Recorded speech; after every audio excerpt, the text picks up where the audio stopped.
Hey, Hey,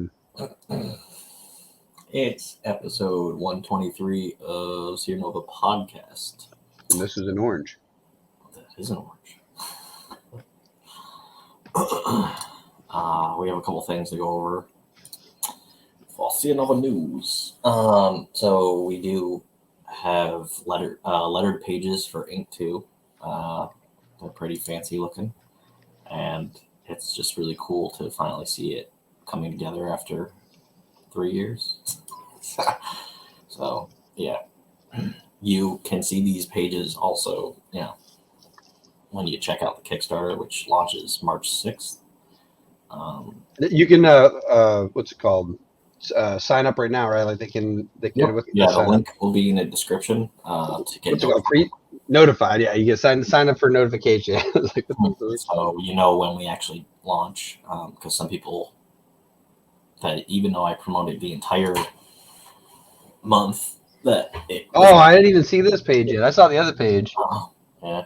Nice. Even when it's being promoted like constantly, people don't even know that the Kickstarter's happening, and that's because you didn't get notified. We did get more followers, but I shared an update yesterday to our Mittens Kickstarter, which I was kind of iffy about anyway, because they're that's a kid friendly book. And yeah, this page is still super intense. Like that, the coloring. Yeah. The purple was a little different than what February. Wait, I was about to say, is that the old purple? Yeah, so I think the layer has to be moved, but we can do that when we are formatting it. You can. No, I mean isn't that the original color? I wonder if we sent him the wrong one. Yeah, no, I didn't send him the wrong one. It was, I think he just took the letters and put it on this layer. I think that it's just a different layer. But all the blue, I mean, right there. What? Wasn't that the blue that it looked like before? Am I crazy? No, this is the first version that February did. Yeah. But, I got what you're saying. Sorry. So there's just the image itself had the layers in it. Yeah. Gotcha. He learned that, I think, from Hector. So he's like, oh, okay. So I think he actually does the layering stuff. Cool. Yeah. When we do go and format the book and stuff, we're on the other side of the caution tape, so I don't know if we actually need to put the caution, the words caution, all over the tape, but because we're inside the apartment, so it's not like we see the word. You probably would still see it because at one point it bends, but it's also one of those things where I don't think that's that. Yeah. Big of a deal. And then we are adding something to this page in the middle.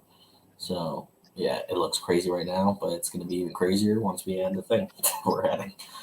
That's awesome. Yeah. That's so fucking dope. The eye you can actually get as a pin on the Kickstarter. That's a stretch goal, I'm pretty sure.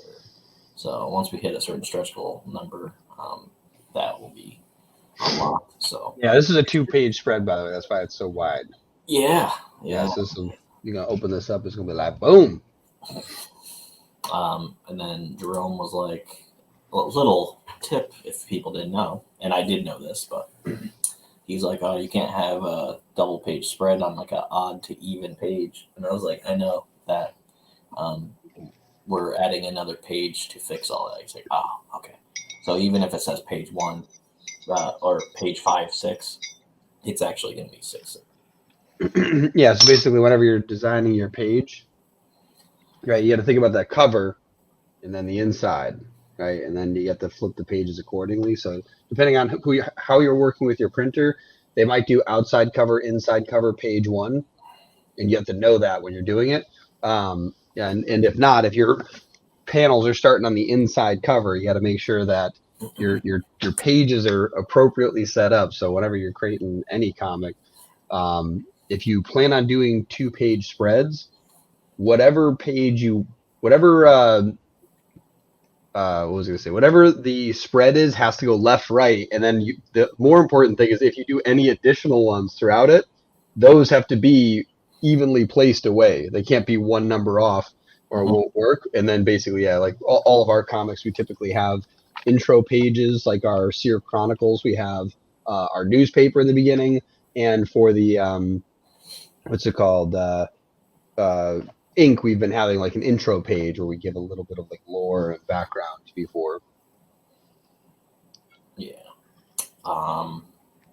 There's, what was I saying? Yeah, so we're gonna have an intro page to like fix that whole thing, and we're gonna have like a backer name, that Q page thing too.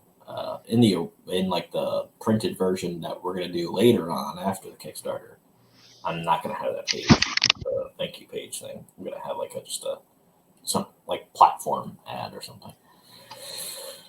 Speaking of the platform, there's a link down in the description.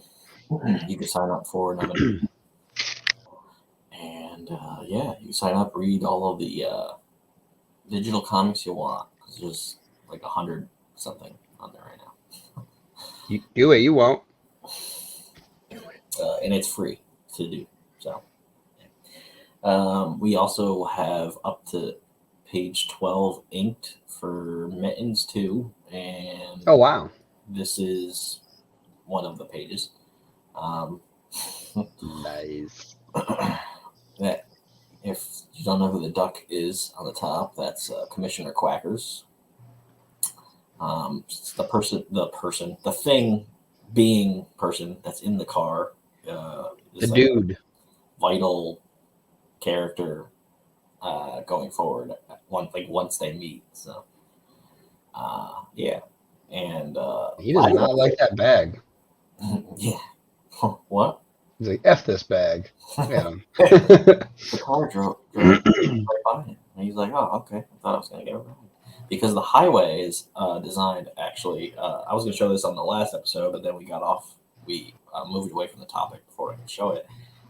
So I used Midjourney, like, I don't know, before everybody started throwing things at people for using stuff like that. And I used it as like to get concept art. Like, this is how I kind of want it to look, but you don't have to make it exactly the same. So Josh did that. So this is what the highway, like, I wanted it to look like to go into Essos. So it's just a really long highway from the forest. What's Essos for the non-initiated? It is a new planet. Well, it's not a new planet. It's a planet that's in our solar system that we have, because we have our own made-up solar system, as well as our Earth is a different name, which is, it's based on, our video game is based off of that name. Yeah, so. And he's saying that name because we both forget how we pronounce it. I think it's Venetia. So yeah. You know what we should do? We should just put it out there how it's spelled, and then basically like just let people say it, and whatever one like stands out the most, we'll be like, yeah, that's what we meant. Yeah. So like if people that are watching, because when you're listening you can't see things. When you're watching, and if you could pronunciate that. Pronounce. Pronounce. Just pronounce it. Yeah. Pronunciation is like how it's said. Someone has to pronounce it the way it's pronunciated. I'm a writer. So if you can pronounce how that is said, that fancy thing in between the N and T is an I. So yes, there are 3 I's if we're playing Wheel of Fortune. Yeah. So for the win. Pronounce that, and yeah. Yeah, and you'll win a prize, which is us naming the game after how you pronounce it. And finally, the Seer Chronicles 3, there has been updates because like Hector was like away, and he was working on it, and he showed me like some stuff, but we're not going to really have any updates for that until like, I'm going to say May, because well, Ink and Mittens are going to be taking some priority anyways, right? What? I was saying Ink and Mittens are going to be taking priority anyways up until that point. So like we'll be pushing Ink and all that stuff anyways. So Ink is like the Kickstarter is going to go from March to April, so you're going to just be seeing so much stuff about that. And then Mittens too, we're going to show, because that Kickstarter will be again in July. I know it's already going to be in July because that's our like summer blockbuster that we're doing. And then the Seer Chronicles, I am hoping to do in the fall. So I do have a month kind of like scheduled for it, but I don't want to say the month yet because we're like behind in a way of like, unless if he actually does have stuff done and like he just hasn't shown me yet. But on Wednesday, actually when this episode comes out, he's gonna like have an update on like schedule and stuff, so we can figure all that out. Because I would like to see pages from that. So yeah, that's You're just excited because your character's in it. You're just like, come on, draw me. Like cover, I've seen the cover, so but I haven't seen like my character without the like uniform on yet. Yeah. That'd be kind of cool. And if you tuned in like 2 episodes ago, we were talking about a bunch of just our stuff because we'd have a guest. So but we have like short stories and stuff that we're going to be putting out once it's issue 6 of Seer Chronicles, because a bunch of those connect into the whole universe of stuff. So there's going to be short stories throughout issues 1 to 6. It's kind of things that like we couldn't put in the comic because there's nowhere to fit it. And then I thought of another character that kind of like just fell apart. It didn't fall apart, but it's more like what happened to them. In issue 1, if you read it, there was a person that runs out of Psycorp as it's like falling down, and that guy is kind of important, and he just like hasn't been in the story in like 2 issues so far, and now 3 because he's not in the 3rd issue, and I'm not editing it to. No, he just hasn't been in there in 2 issues. Yeah, so he hasn't been in like 2 now.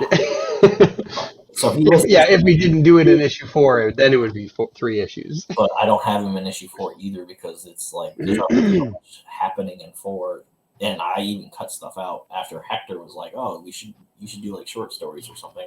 Maybe simplify this a bit. Got like 18 stories.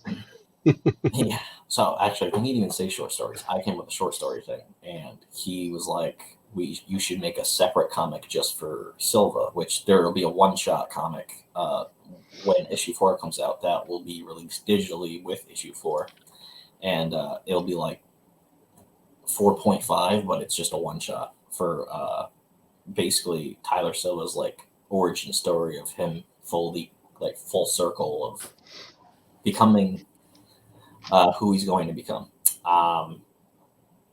So there's all that, but there's that character in issue 1, and he does get a one-shot comic, but before that, he kind of we have to like describe like what's been going on with him because we don't show him leaving the police station. Like he was in the interrogation room, and then like we moved on to the other stuff.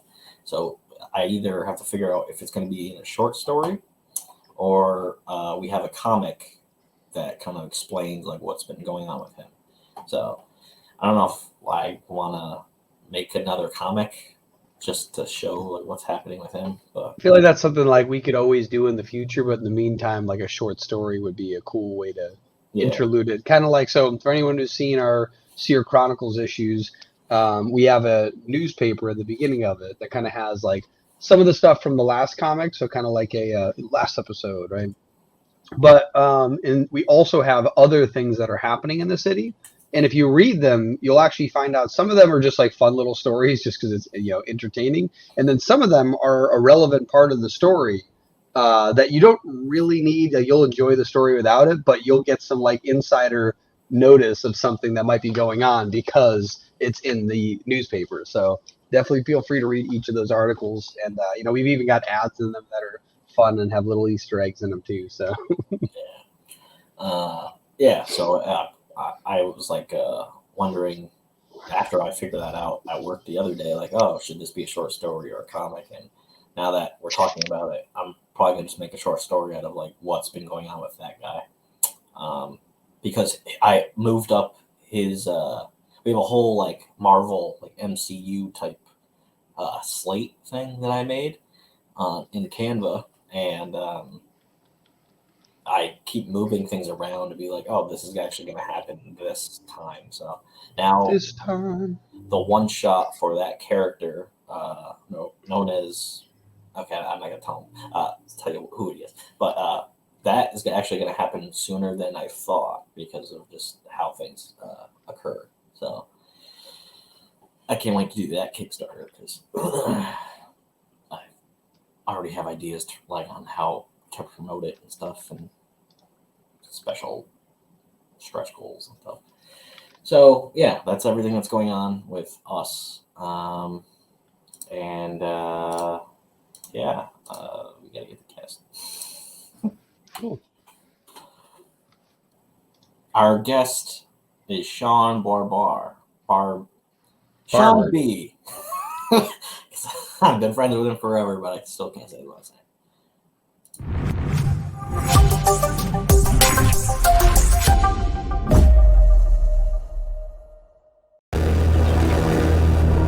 So you've seen the ads and still want to be able to say, I Drive For Cerber? Well, you've come to the right place. Inside these pages, you'll read about Jim, Cerber's most reputable driver. He's a person just like you or me who puts his pants on one leg at a time, but who answered when opportunity called. Within these pages lies the roadmap to success. So buckle up, check your blind spots, and scream at the top of your lungs, I Drive For Cerber. Cerber will get you, no matter where you are.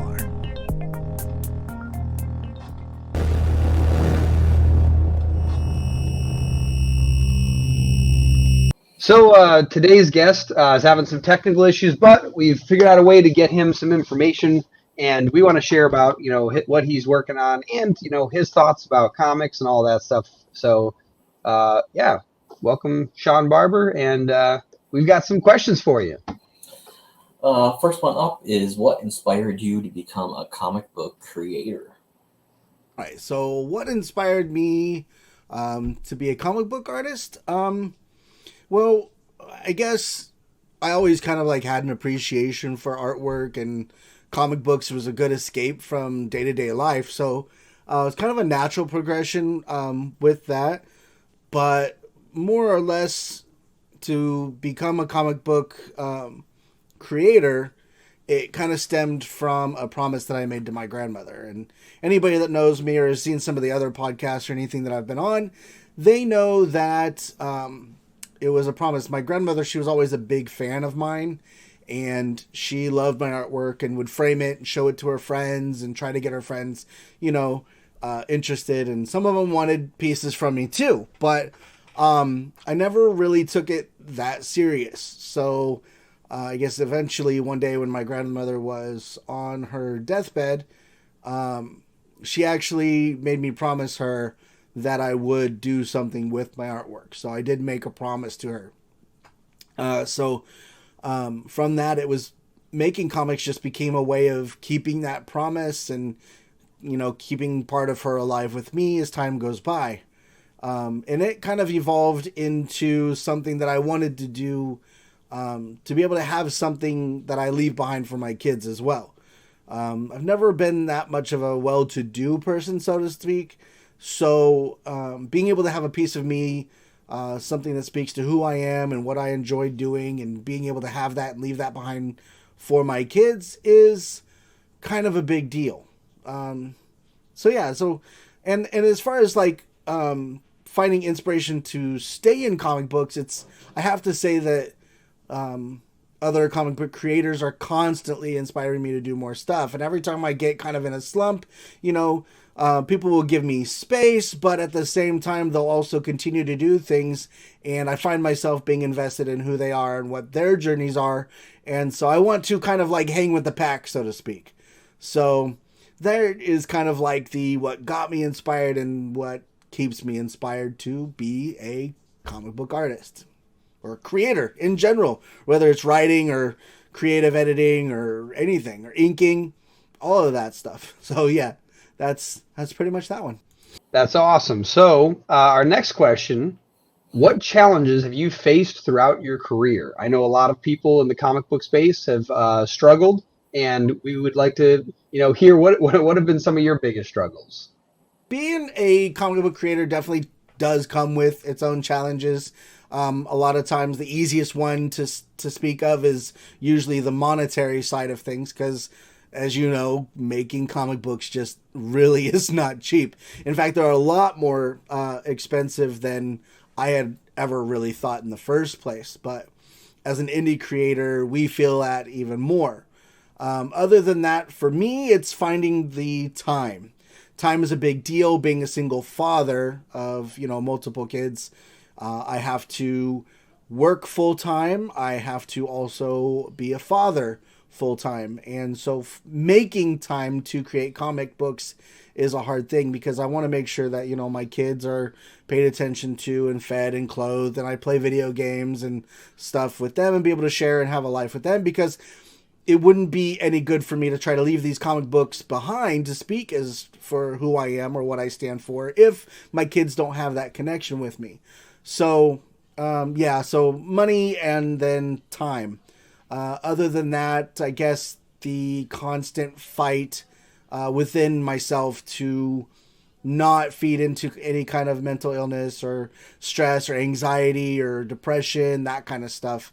That's always pretty difficult, and imposter syndrome rides pretty heavy. I feel all the time that other people's work is better than mine. Yeah, so it's just one of those things. It's a constant thing, but I can either let it defeat me or I can let it kind of push me and become a driving force. And so I choose to do that when I'm able. Of course, some days I do take a step back and take a break, like after running a comic book campaign or something like that. I often do kind of take a break because, as you know, pushing for Kickstarter campaigns, there for me, it's like a month of pregame and getting people aware and everything else, and then once the campaign starts, the push really gets going, and then having to juggle, like I said, time for podcasts and other things like that becomes also an added difficulty, because I'm not working on pages, but I still have to dedicate the same type of time to doing things like this and being able to share and connect with people, because that is a very real part and a very important part of being a comic book creator in general. Because if we don't connect with people on a one-on-one basis and kind of link up and kind of show people our own enthusiasm, I think as creators we don't really get a right to try to think that anybody else is going to be totally stoked for what we're doing. So I only want to create stuff I'm excited for, and so I'm hopefully being able to translate out to other people so that way they can continue to be as excited, or bring them aboard my own excitement train to be invested in what I'm doing, because that's how we grow and that's how we connect and share and support and all that stuff that is detrimental to a creative growth, especially in the indie market. What advice do you have for aspiring comic book creators, new or ones that are creating right now, but still in the beginning stages? I think the number one advice that I would give to anybody that is an aspiring comic book creator is to not give up. And things may take a lot of time, like for myself, and you just have to piece things together, do them as you can, and make sure you lead with your heart. You want to make sure that's something you can be invested in. Don't sacrifice your health over it. Take breaks as you see fit. Take, whether you need it, whether it's a minute or a day or a week, a month, a year even. Take those breaks and be healthy, and then come back to what you love. But make sure you do it in a way that is going to speak to your truest self. People can definitely read if you are faking it. They know when you're not being genuine. So if you're doing something, make sure you're able to do it genuinely. But yeah, most of all, just don't give up. Don't give up on yourself, and don't try to push yourself too far, and to the point where you can't come back from any kind of burnout. There are times where we need to push ourselves to our breaking point, and that's how we grow. That's, we build that tolerance, like martial artists and stuff like that. When they practice, they cause those hairline fractures from punching bricks or whatever, and those heal harder and they get stronger. And that's kind of what we do. We create our own fractures in our lives and our potential for creativity. But what we do when we learn and we grow from that is become much better, stronger, greater producers in whatever we're doing, So a lot of people, when they create their stories, they have some meaning behind them that's important to them. And I'm curious, what do you hope to achieve with your work? Like, are you looking to, make an impact with your stories? Are you looking to just get them, into the hands of as many readers as possible? Are you looking to get them into specific people's hands? What how do you feel about your work in the creative space? What do I hope to achieve with my work? I hope to inspire other people, and like I said, I want to inspire my kids to do what they love, what they enjoy. And maybe this can be a testament to me following through with the things that I really like, and showing them that no matter what their interests are, even if it's comic books or music or sports or anything else, I really want them to be able to do something they can be passionate about, because all too often we give our pieces away of who we are for the sake of other people, whether it's because of peer pressure, family pressure, the need or want to try to make a relationship work. And then all of a sudden we don't have very much of ourselves left. And I think it's really important to be able to have that. And hopefully when my kids, or maybe anybody that knows me or has experienced my presence and I've been able to meet, hopefully I inspire them, and maybe they get interested enough to take with them a piece of something that I created, or take with them maybe one of my comic books or something like that I was able to pour myself into. And maybe when they doubt themselves or something that they've grown passionate about and they feel kind of lost, they can look at that and it can be a testament to, hey, this guy did it. Like, you got to be true to yourself. Leave something behind that speaks to who you are.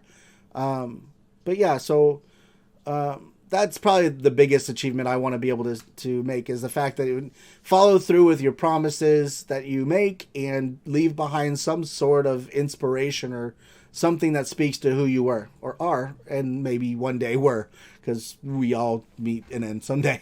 Not to be a bummer, but that's, the reality of it. And so yeah, but right now I am of course, working on the I Drive For Cerber campaign, which is ending here pretty shortly, I think on the 2nd of March. And I also have the 4th issue of Belial, which I know that you're familiar with. And that's really exciting because that's been a long time in the making. And I really couldn't be more excited for that one, to see that as a closure to that promise that got me started in the first place. I also wrote a script for a 4-part comic book, I guess, run of a full-on horror comic book called The Treatment. And so that's my next project, I think, as well.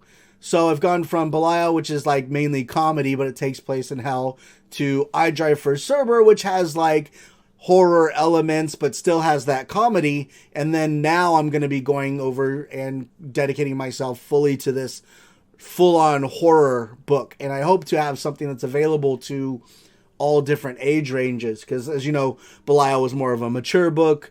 I Drive For Cerber is going to be like a young teen to adult, and then maybe the same thing for The Treatment, but that's probably going to be my next focus. So yeah, I got a lot of stuff on the table, and in between all of that, hopefully somebody will bring me on board for doing more inking projects, because I really have fun doing that and being a part of what everybody else is doing. And plus it looks really nice when I'm able to have more books on a table at a convention. So but yeah, that's what I've got going on as well. So yeah. Yes, Right, I Drive For Cerber. which I'll show off now.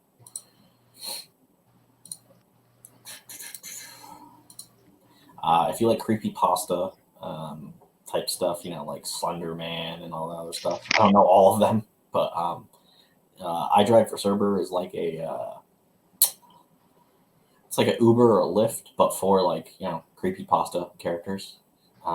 It's based off of like a Reddit thread thing, and he found it. Like Shaun found it, and he actually asked them like, "Oh, can I make this to a comic?" And then they're like, "Oh, totally." So that's why he. That's a ridiculously awesome story. It's like, how did you come up with your comic book idea? A bunch of crazy people on Reddit had a really long conversation, and I like to draw. So yeah, that's like what has happened, and I've watched his TikToks and stuff a lot. So he talks about it quite a lot. If you saw earlier, there was a commercial that he made. He made a bunch of ads just for this Kickstarter and just like the comic in general. He put a lot of work into this. So, yeah. So,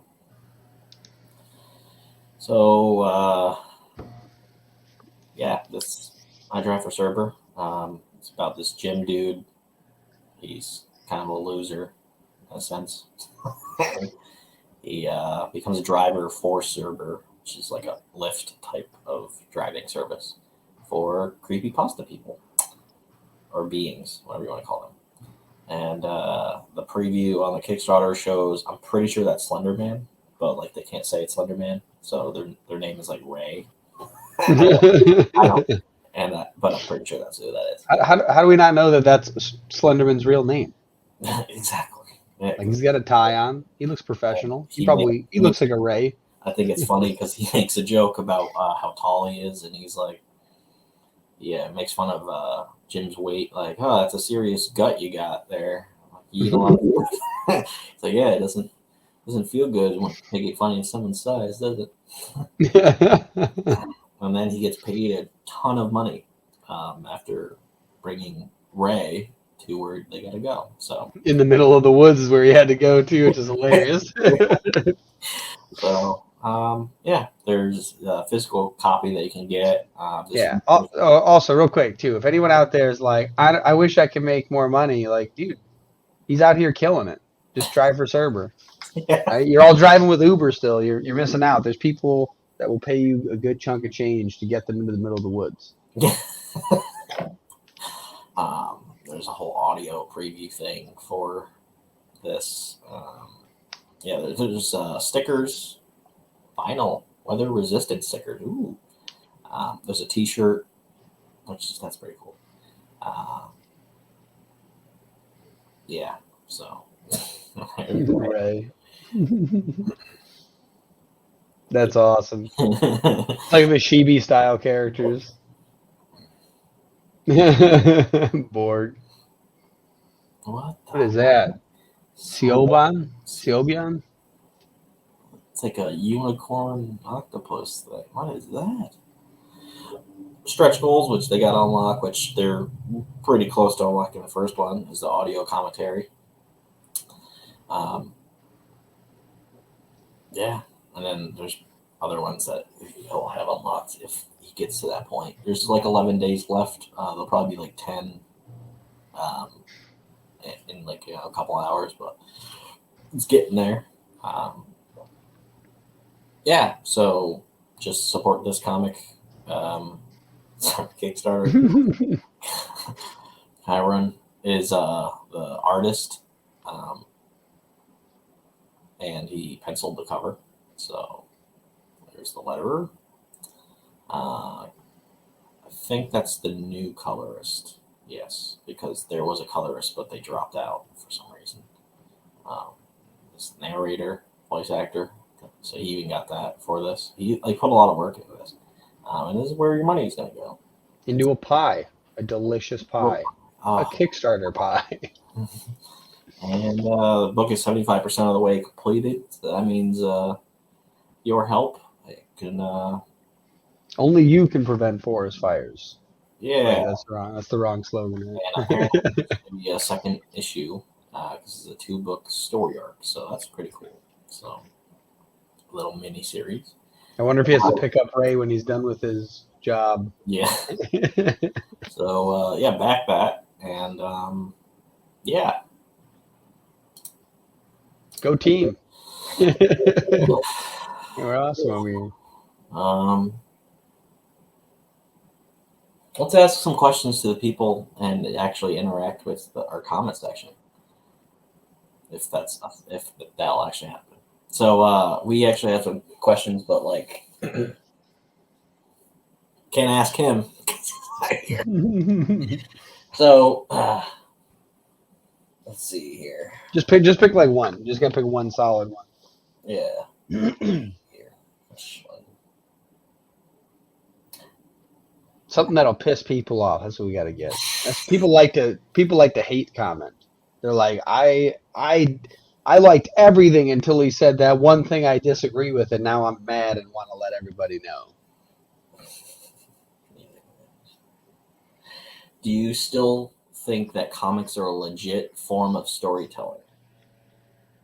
So comment your answer in the comments below.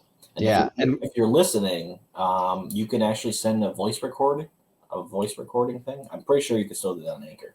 They have changed a couple things on there, like a whole ambassador ads thing. So now we can't make money because you have to have a certain amount of listeners. So that's cool. But so if you're watching, comment below. If you're listening, just send a voice message. It could be like 30 seconds, whatever, of like your answer to the question. So again, the question is, do you think that comics are still seen as a legit form of storytelling? And if you're on YouTube and you see someone that disagrees with you in the comments, let them know. Tell them you don't like them, and then tell them why. And it's because their answer's do stupid. That for at least 10 comments in total. Yeah, like if you see somebody comment and somebody else said the same thing, let them know that you already told the other guy he was wrong too. But he's also wrong. And if you were first to comment, make sure you comment the word first. Yeah, just say first. And if you're the last one to comment, say that. Be like, I was the last one to comment. Until someone comments after that, and then then you have to do it again, right? Until you are the last one. And you keep going until we have thousands of comments. So, yeah. But that is episode 123 of our jumbled mess that we got.